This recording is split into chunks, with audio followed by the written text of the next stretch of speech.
Hello there, Professor Torres-Velez here. I'm going to quickly explain the assignment for this Friday. Please don't freak out about it. It's a low stakes assignment. It is meant to get you ready to jumpstart your final essay, and we're trying to do it way ahead of time so that you organize yourself and you prepare all the information that you might need to successfully complete this assignment. I'm right now in a playground in Central Park. So if you hear some kids yelling and whatnot, it's because I have my little one here. But anyway, I really wanted to get this done, so I just want to go ahead and do it. With a little luck, the sound will be okay, and it's not gonna be too disruptive. The sounds won't be too disruptive. Anyhow, I just sent you this. Sorry, let me just. I need to. Okay, there you go. I'm gonna move this to this side. Let me make it smaller. Sorry, folks. I'm just trying to get this so that you can see it. All right. So, I just sent you an email with detailed instructions of what I'm expecting. So, a few things before I share this with you, right? So, I'm saying that this is for this Friday, right? This is the syllabus, and it's in the syllabus in here, right? Today is the 18th.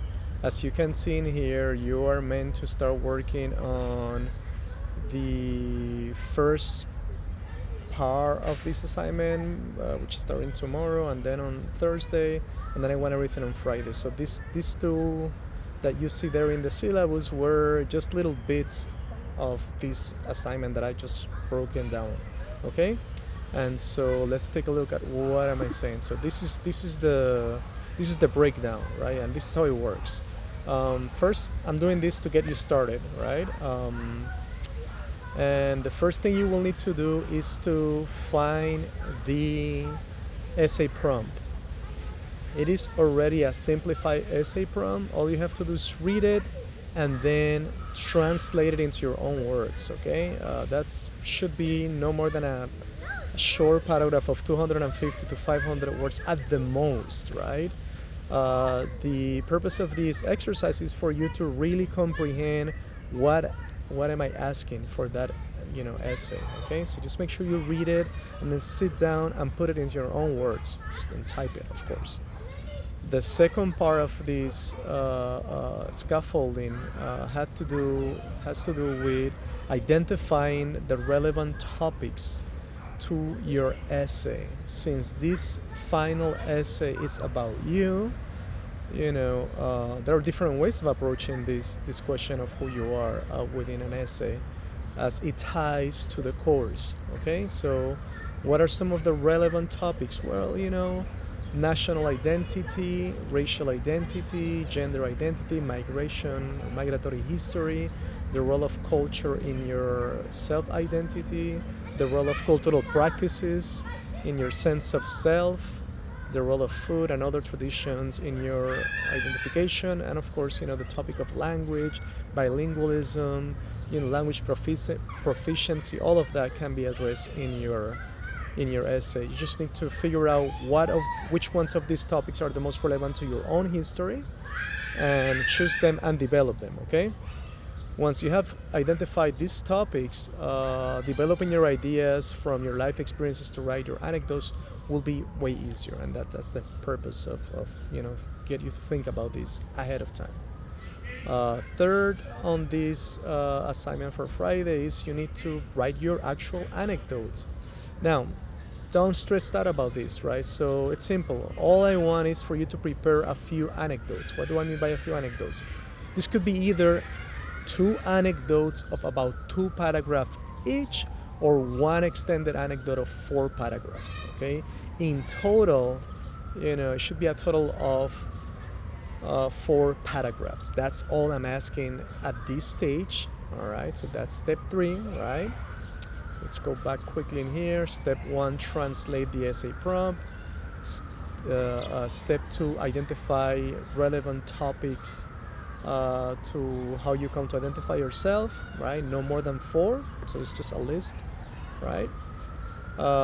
Step three, write the anecdotes, either two anecdotes of two paragraphs each or one extended four paragraph anecdote. Okay. Four, create an essay. I'm sorry, there's a screamer here in the playground. Create an essay outline. Okay, develop an outline for your essay where you a identify sources and possible arguments and facts for your essay.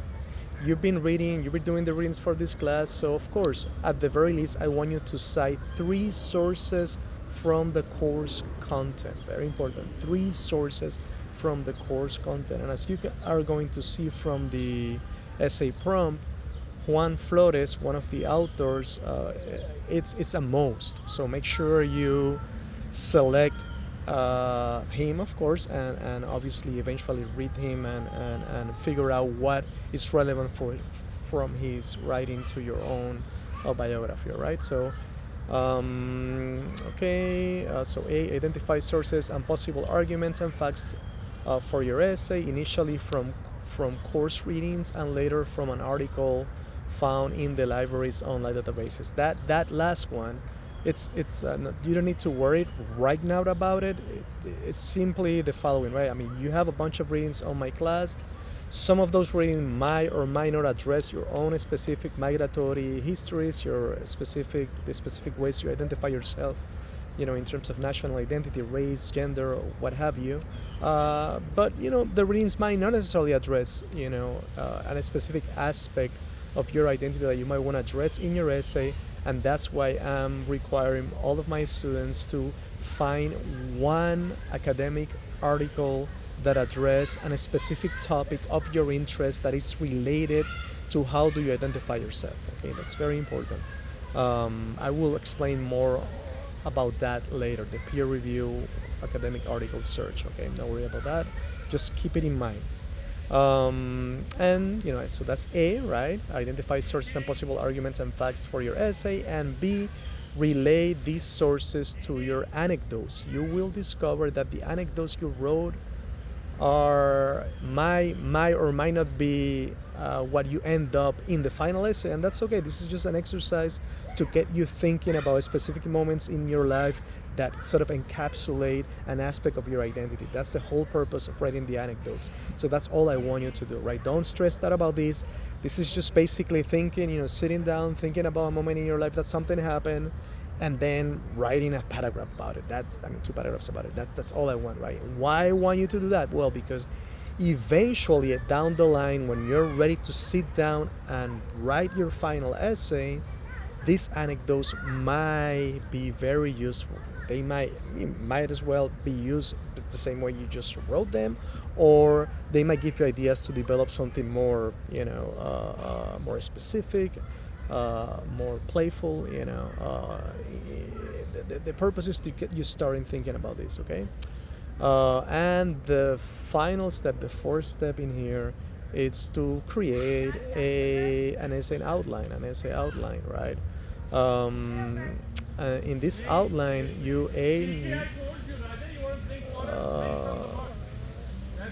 I already covered the outline, didn't I? Yeah. So this is what the outline is, right? You just identify the sources and relate the sources to your anecdotes, and then you kind of break down the specific way in which you're going to organize your essay in this outline. Okay.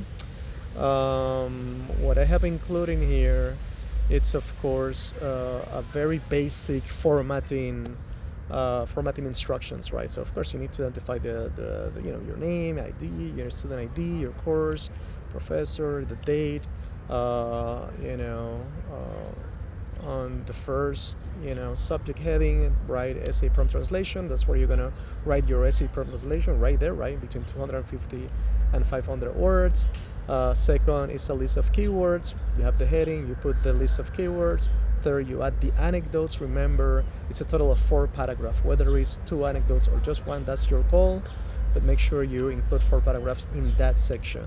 And finally, the outline as spelled out, as I explained it before. This outline should be well thought out and clear, right? This will become the map to guide you through the writing of your final essay. The more effort you put into planning your writing, the easier it's going to become to write it, of course. So remember that the essay should not be longer than 5 pages. And I'm telling you this now so that you kind of keep it in mind as you are developing your outline. You can actually identify page 1, introductory paragraph where I set up my first, anecdote to grab the reader's attention. Paragraph 2, I discuss some of the history, whatever.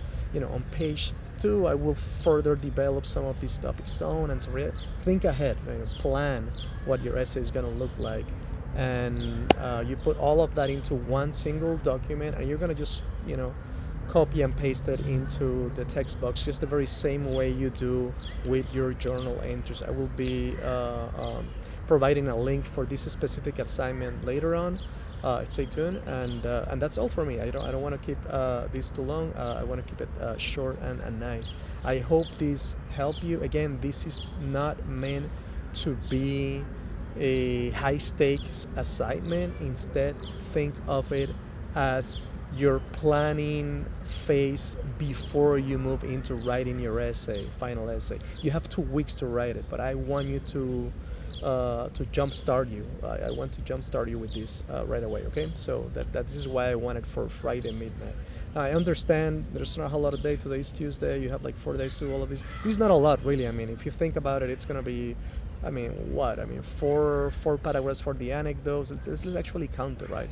So one paragraph for the essay prompt, just a few keywords, and then you have another 4 paragraphs. So that's 1 plus 4, that's 5 paragraphs, and then the outline. So it's a total of 5 paragraphs plus an outline. That's all I'm asking for Friday midnight. Okay,